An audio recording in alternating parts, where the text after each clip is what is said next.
जय श्री राम दोस्तों। आज के इस ज्योतिष कार्यक्रम में इस राशि की सभी जातकों का श्री काल भैरव धाम में हार्दिक स्वागत करते हैं, हृदय से अभिनंदन करते हैं। माता भद्रकाली, बाबा भैरवनाथ आप सभी के ऊपर सदैव कृपा बनाए रखें। जी हाँ दोस्तों, यह महीना माह मार्च का आपके लिए बड़ा ही महत्वपूर्ण होने जा रहा है मित्रों, और जिसका बहुत लंबे समय से इंतजार था। कैसे दोस्तों, अब तक का सबसे बड़ा परिवर्तन होने जा रहा है। जी हाँ, वह समय बिल्कुल करीब आ चुका है, क्योंकि यह महीना प्रारंभ हो चुका है और इसी महीने में 3 बड़े परिवर्तन होने हैं। दोस्तों, इसी महीने में बुद्ध महाराज का राशि परिवर्तन होगा और यही सूर्यदेव भगवान, जिनको ग्रहों का राजा कहते हैं, देवाधिदेव सूर्यदेव भगवान, वह भी अपने मित्र की राशि गुरु की राशि पर प्रवेश करेंगे दोस्तों। और जबकि शनिदेव महाराज लंबी अवधि तक चलने वाले ग्रह हैं, जी हाँ, जो 2.5 साल चलते हैं लगभग, और इनका भी निश्चित रूप से 29 मार्च को राशि परिवर्तन हो जाएगा। और दोस्तों, इसका प्रभाव इस राशि के सभी जातकों पर कैसा पड़ेगा और कैसा नहीं पड़ेगा, जी हाँ, इतना महत्वपूर्ण आज का विषय है कि दोस्तों आज की वीडियो को किसी भी तरह से मिस करने का प्रयास नहीं करना है, क्योंकि दोस्तों इस राशि के लिए बहुत ही महत्वपूर्ण है यह महीना। और दोस्तों यहाँ पर और बता दूं कि शुक्रदेव महाराज, जिनको कहते हैं शुक्रदेव महाराज, जो ऐश्वर्य के, दोस्तों यश के, वैभव के सबके ग्रह माने जाते हैं, और सूर्यदेव भगवान उच्च राशि पर दोस्तों रहेंगे। तो यहाँ पर इस राशि के लिए बता दूं दोस्तों, इतना महत्वपूर्ण है देखा जाए, क्योंकि यहाँ पर छठे भाव पर 4 ग्रहों का संयोग बनेगा, जिसके कारण दोस्तों जो लोग व्यापार से जुड़े हैं, नौकरी से जुड़े हुए हैं, इनके लिए बहुत ही महत्वपूर्ण परिणाम लेकर के आएगा। बहुत बेहतर रहेगा दोस्तों, बहुत अच्छे परिणाम आएंगे। और दूसरी बात दोस्तों बता दूं कि 15 तारीख को जो ग्रहों के युवराज माने जाते हैं बुद्ध महाराज, तो बुद्ध महाराज वक्री अवस्था में पहुंच जाएंगे और दोस्तों आपके भाग्य के स्वामी हैं, यानी इसके भाग्य के उन्नत को देखते हुए दोस्तों यह हमारा ध्यान देने वाला है विषय कि इसमें हमारे साथ क्या और कैसा होगा। दोस्तों, बुद्धि के दाता है बुद्ध भगवान गणेश जी महाराज की इस समय आराधना करना चाहिए आप सभी लोगों को। वक्री अवस्था में पहुंच रहे हैं बुद्ध महाराज, तो दोस्तों यहाँ पर पिताजी के स्वास्थ्य पर हमें विशेष ध्यान देना होगा। जबकि और कार्यालय में यदि हम सरकारी कर्मचारी हैं या प्राइवेट जॉब में हैं, कहीं पर हैं, वहाँ पर अपने उच्च अधिकारियों से दोस्तों हमें बहुत अच्छे संबंध बना के रखने होंगे। जी हाँ, और उनसे संपर्क भी करते रहना चाहिए, क्योंकि दोस्तों 14 मार्च आएगा जैसे ही भगवान सूर्यदेव शनि को छोड़ करके अपने मित्र गुरु के घर पर पहुंच जाएंगे। जी हाँ, यह छठे घर पर होंगे, तो लंबी दूरी की यात्रा के भी योग आपके बन सकते हैं मित्रों। यदि आपने सोच रखा है कहीं मैं लंबी दूरी पर जाने के लिए योजना बनाई रखी है, तो दोस्तों ऐसा योग बन सकता है। और यहाँ पर आप कोई निवेश का काम भी आपका हो सकता है, कोई प्रॉपर्टी से जुड़े हुए काम आपके हो सकते हैं, क्योंकि सूर्य आपके लाभेश बनते हैं। जी हाँ, राजा जिसका लाभेश हो, ग्रहों के राजा है, तो आपके लाभेश बनते हैं। तो यहाँ लाभ से युक्त जिस स्थान के मालिक है वह लाभ है, जहाँ पर विराजमान है वह स्थान प्राप्ति का स्थान माना जाता है। इसलिए धन प्राप्ति या लाभ प्राप्ति आपकी इच्छा पूर्ण हो सकती है इसी महीने। और दोस्तों हम आपको आगे बताएं कि यहाँ पर आपको कुछ नए ज्ञान की प्राप्ति भी होगी। जी हाँ, और ऐसा ज्ञान प्राप्त होगा कि उस ज्ञान के माध्यम से आने वाले समय को आप एक बेहतरीन समय बना सकते हैं। जी हाँ, यह सबसे बड़ा परिवर्तन इस पिछले 2-2.5 सालों से कहा जाए तो आने वाले 2.5 सालों में यह परिवर्तन होगा जो मैंने अभी बताया शनिदेव महाराज का। वह 29 मार्च को दोस्तों और रात को लगभग 8:15 के आसपास होगा। जी हाँ, जब शनिदेव ठीक पंचम भाव से निकल जाएंगे, इनका प्रवेश हो जाएगा 6वें भाव पर। तो दोस्तों यह गोचर देखा जाए तो बड़ा ही महत्वपूर्ण गोचर है शनि का। 3रे, 6ठे, 10वें और 11वें घर पर गोचर बहुत शुभ माना गया है यह ज्योतिष शास्त्र के अनुसार। उस हिसाब से जब ये 6ठे भाव पर गोचर करेंगे तो हमारे लिए बहुत बड़ा शुभ हो सकता है, हमारे लिए शुभ कोई भी कार्य शुभ हो सकते हैं, बड़े बड़े परिणाम हमारे सामने आ सकते हैं। दोस्तों यह आपके योग कारक ग्रह बनते हैं। शनिदेव महाराज न्याय के देवता हैं, न्यायाधीश हैं, चतुरेश और पंचमेश बनते हैं। जब 6ठे भाव पर जाएंगे तो 6ठे भाव हमारी मेहनत का होता है, इसलिए मेहनत करने के लिए हमें बिल्कुल तैयार रहना चाहिए। यहाँ घबराना नहीं चाहिए। मैं तो हमेशा ही कहता हूँ कि मेहनत से ही हमें कमाना चाहिए, मेहनत से ही हमें खाना चाहिए, क्योंकि दोस्तों जो मेहनत से कमाते हैं उसकी एक एक पैसे की हमें कद्र होती है। जी हाँ, तो छठा भाव हमारे जॉब का भी होता है, इसलिए नौकरी में दोस्तों और हमारे मेहनत के अनुसार हमें दीर्घ नौकरी भी प्राप्त हो सकती है। यदि हम नौकरी की तैयारी कर रहे हैं तो हमारे परिश्रम से, हमारे मेहनत से हमें नौकरी निश्चित रूप से मिल सकती है। यह मार्च का महीना शनिदेव महाराज का राशि परिवर्तन हमारे इस राशि की सभी जातकों के लिए बहुत महत्वपूर्ण हो सकता है। दोस्तों हम वीडियो में आगे बढ़ते हैं, इससे पहले अपने सभी प्रिय मित्रों से, प्रिय जातकों से, प्रिय भाई बहनों से छोटा सा अनुरोध करते हैं कि श्री काल भैरव धाम चैनल में यदि पहली बार आए हैं तो दोस्तों चैनल को सब्सक्राइब अवश्य कर लीजिए। बाबा भैरवनाथ का आशीर्वाद प्राप्त करिए, क्योंकि बाबा भैरवनाथ और हनुमान जी महाराज ये कलयुग के देवता है और कलयुग की जिम्मेदारी इनके पास में है। क्योंकि आपको मालूम होना चाहिए कि हनुमान जी महाराज और भैरव जी दोनों भगवान भोलेनाथ के रुद्र अवतार हैं। माँ का दोनों को आशीर्वाद है, दोनों को वरदान है। माँ जगत जननी के आगे हनुमान जी महाराज चलते हैं और पीछे बाबा भैरवनाथ चलते हैं। तो दोस्तों चैनल को सब्सक्राइब करिए, बाबा भैरवनाथ का आशीर्वाद प्राप्त करिए और हमारी प्रसन्नता के लिए एक छोटा सा प्यारा सा लाइक करिए, जिससे हमारा मनोबल बढ़ता है। आपका कहीं पर एक रुपए खर्च नहीं होता है। और मित्रों कमेंट्स बॉक्स में सबसे पहले हम आपको सलाह दूंगा, जिससे आपके आदि संकट दूर होंगे। अपनी कुलदेवी और अपने कुलदेवता को याद करो, प्रणाम करो और प्रतिदिन करो, क्योंकि इनको लोग जानते नहीं है। जो गांव छोड़ करके, घर छोड़ करके देश विदेश परदेश में रहने लगे हैं, अपने माता पिता से, अपनी दादी दादी से, दादा से कुलदेवता कुलदेवी के बारे में पूछिए, उनको याद करिए, उनको प्रतिदिन प्रणाम करिए। तो पहले आप याद करेंगे सबसे अपनी कुलदेवी को, अपने कुलदेवता को और अपने इष्ट देवता को। इसके बाद माता भद्रकाली कृपा करो, बाबा भैरवनाथ कृपा करो, हनुमान जी महाराज कृपा करो, शनिदेव महाराज कृपा करो। जो भी देव आपको प्रिय लगे उनको पूरी भक्ति भाव के साथ अपने मन में याद करते हुए एक बार नहीं कम से कम 3 बार अवश्य लिखेंगे। मैं विश्वास के साथ कहता हूँ कि आपकी कुलदेवी बाबा भैरवनाथ आपकी आधे से अधिक समस्याओं का तुरंत समाधान करेंगे। जी हाँ, आपके परिवार में सुख चैन शांति होगी। और दोस्तों वीडियो आपको बता दूं, हमेशा बताता हूँ कि पूर्णतः चंद्र राशि और लग्न राशि पर आधारित होती है। यदि आपको अपनी चंद्र राशि लग्न राशि मालूम नहीं है, फिर आप अपने प्रचलित नाम के आधार पर वीडियो को देख करके पूरा लाभ प्राप्त करें।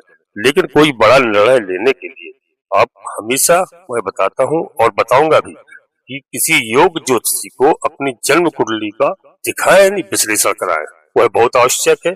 उसी के आधार पर निर्णय लेना चाहिए, क्योंकि एक नाम के लाखों करोड़ों लोग होते हैं। और जो है दोस्तों जन्म कुंडली के आधार पर हमें मालूम चलता है कि हमारा किस लग्न में, किस नक्षत्र में जन्म हुआ है और हमारे ग्रह कैसे हैं।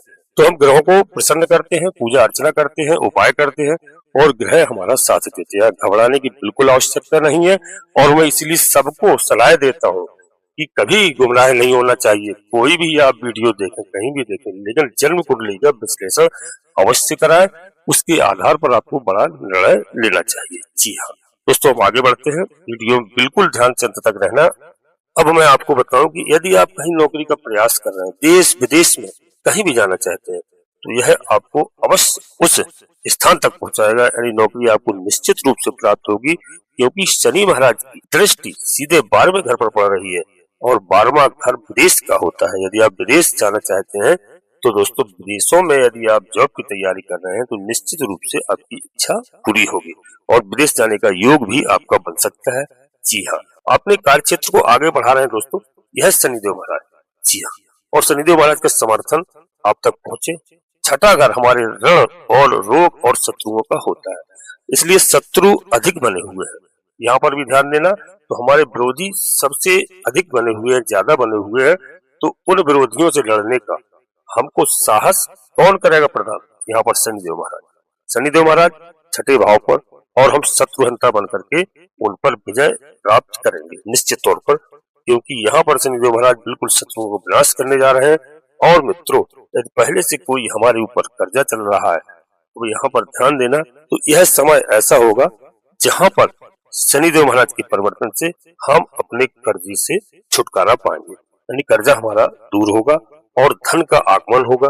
तो धन का आगमन होगा तभी तो हमारे कर्जे दूर होंगे। तो निश्चित रूप से यह शनिदेव ऐसे आपके लिए योग कारक बन रहे हैं। इनका परिवर्तन छठे भाव पर आना यह दर्शाता है कि शनि दोस्तों जो एक ऐसी दृष्टि तीसरी दृष्टि से जो उनकी तीसरी दृष्टि है वो सीधे आपके अष्टम भाव पर पड़ रही है। तो दोस्तों अष्टम भाव ये रुकावट का है और शनि यहाँ पर मेहनत करवाते हैं। तो हमें इस समय अपनी मेहनत करना है पूरे लगन के साथ, मन से कार्य के साथ, फिर हमें पूरा परिणाम प्राप्त होगा। और दोस्तों यहाँ पर आपको आलस नहीं होगा, आलस आपका दूर होगा और जो भी बाधाएं आपके पास आ रही वह रुकावटें आ रही और दोस्तों वह भी आपकी बाधाएं इस समय दूर होंगी। अष्टम भाव दोस्तों जब प्रभावी होगा शनिदेव के द्वारा, जितने लोग भी हमारे जो रिसर्च में है, फील्ड से जुड़े हुए हैं और दोस्तों जिनका यानी मन ज्योतिष शास्त्र में है और गहन अध्ययन करते हैं और रुचि रखते हैं, तो उनके लिए यह शनिदेव महाराज का परिवर्तन बहुत अच्छा रिजल्ट देने वाला है। जी हाँ, यह भी बात समझ लीजिए दोस्तों, इसका प्रतिफल प्राप्त करने वाले हैं आप सभी लोग इस समय, क्योंकि शनि जब द्वादश भाव को देखते हैं तो इस हिसाब से कोई बड़े इन्वेस्टमेंट का अवसर निश्चित प्राप्त होता है दोस्तों और अगले 2.5 साल तक मिलेगा। आज नहीं, जहाँ बड़े बड़े हमें लाभ प्राप्त हो सकते हैं, साथ में वो हम दोस्तों जो हमारे पास अब तक नहीं था वो हमें सब कुछ प्राप्त हो सकता है। जी हाँ दोस्तों, शनि का यहाँ एक प्रभाव और हो गया है दोस्तों। अब हम बताएं आपको कि यदि कोई बदलना चाहता है या बाहर जाना चाहता है, अपनी नौकरी बदलना चाहता है, स्थान बदलना चाहता है, मकान बदलना चाहता है, तो दोस्तों हम आपको बता दें यहाँ पर शनिदेव महाराज क्या करा रहे हैं कार्य क्षेत्र पर। यदि आप परिवर्तन चाहते हो निश्चित रूप से आपका परिवर्तन होगा। जी हाँ, वह शनिदेव के माध्यम से आपको प्राप्त होगा दोस्तों। और यहाँ पर खर्चों पर कुछ आपको नियंत्रण रखने की आवश्यकता पड़ेगी, क्योंकि 12वां घर इस समय एक्टिव होगा।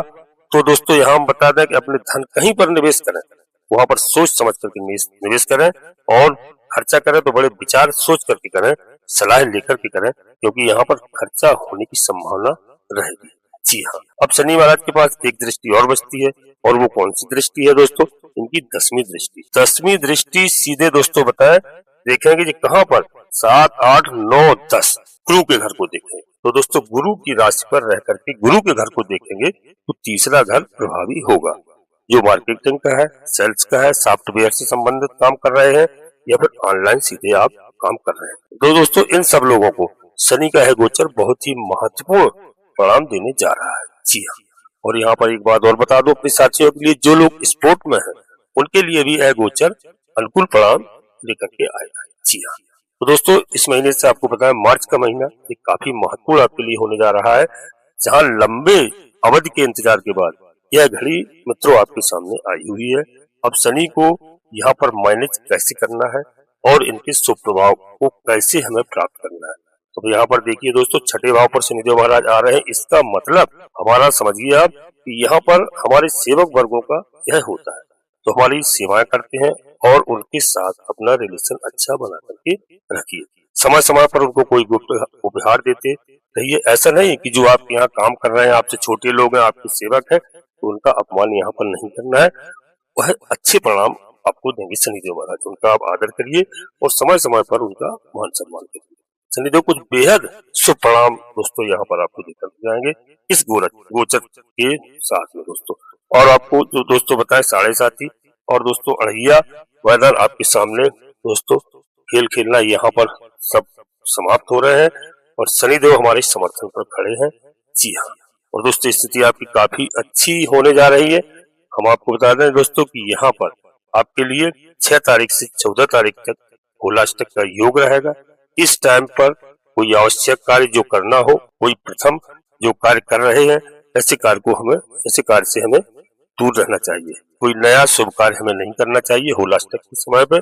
जी हाँ, इतना हमारा विशेष ध्यान रखना, क्योंकि शुभ कार्य यहाँ पर वर्जित होते हैं शास्त्रों के अनुसार। जी हाँ, और दोस्तों 14 तारीख को होलिका दिवस मनाया जाएगा, तो वहाँ पर आप सभी लोग आनंद के साथ, उमंग के साथ, अपने साथियों के साथ, बड़े प्रेम स्नेह के साथ इस त्योहार को मनाइए दोस्तों, क्योंकि इस त्योहार में वाद विवाद से दूर रहिए। जी हाँ, और अच्छे बड़े जो त्योहार आते हैं, होली का त्योहार है, दशहरा का त्योहार है, दीपावली का त्योहार, ऐसे त्योहारों पर हमें सबसे एक और नेक बन के रहना चाहिए, नहीं सबसे मित्रवत व्यवहार हमें रखना चाहिए, वाद विवाद नहीं करना चाहिए। ऐसा हम दोस्तों आप सभी से अनुरोध करते हैं। बुराइयों से हमें दूर रहना चाहिए, बुराइयों को हमें बसबर छोड़ने का प्रयास करना चाहिए। क्योंकि बुराइयां हमारे अंदर बहुत है, प्रत्येक मनुष्य के अंदर बहुत है। कोई कहे कुछ भी कहे, ऐसा नहीं। हमें अपना मन और तन सब झांकना चाहिए। हमारे अंदर काफी बुराइयां हैं और हमें किसी ऐसे पर्व पर कुछ न कुछ बुराइयों को अपने मन से, तन से निकालना चाहिए। जी हाँ, तो आप सभी लोग सभी के साथ अच्छा व्यवहार रखें दोस्तों। और मैं वीडियो को यहीं पर विराम देता हूँ और अपने सभी प्रिय साथियों से, प्रिय जातकों से, प्रिय भाई बहनों से पुनः एक बार अनुरोध करते हैं कि श्री काल भैरव धाम चैनल में यदि पहली बार आए हैं तो चैनल को सब्सक्राइब अवश्य कर लेना। बाबा भैरवनाथ का आशीर्वाद प्राप्त करना दोस्तों, और एक छोटा सा प्यारा सा लाइक करना। कमेंट्स बॉक्स में पूरी भक्ति भाव के साथ अपनी कुल देवी का नाम, अपने कुल देवता, अपने इष्ट देवता को, इसके बाद माता भद्रकाली कृपा करो, बाबा भैरवनाथ कृपा करो, हनुमान जी महाराज कृपा करो, जो भी देव आपको प्रिय लगे उनको मन में याद करते हुए पूर्ण भक्ति भाव के साथ एक बार नहीं कम से कम 3 बार अवश्य लिखना। मैं विश्वास के साथ कहता हूँ कि आपकी सभी मनोकामनाएं आपकी कुल देवी बाबा भैरवनाथ पूरी करेंगे। जी हाँ दोस्तों, आपको अच्छी लगे वीडियो, अपने मित्रों को, सगे संबंधियों को अवश्य शेयर करना। सभी का कल्याण हो। जी हाँ, आप सभी लोग परिवार के साथ स्वस्थ रहें, मस्त रहें, खुश रहें।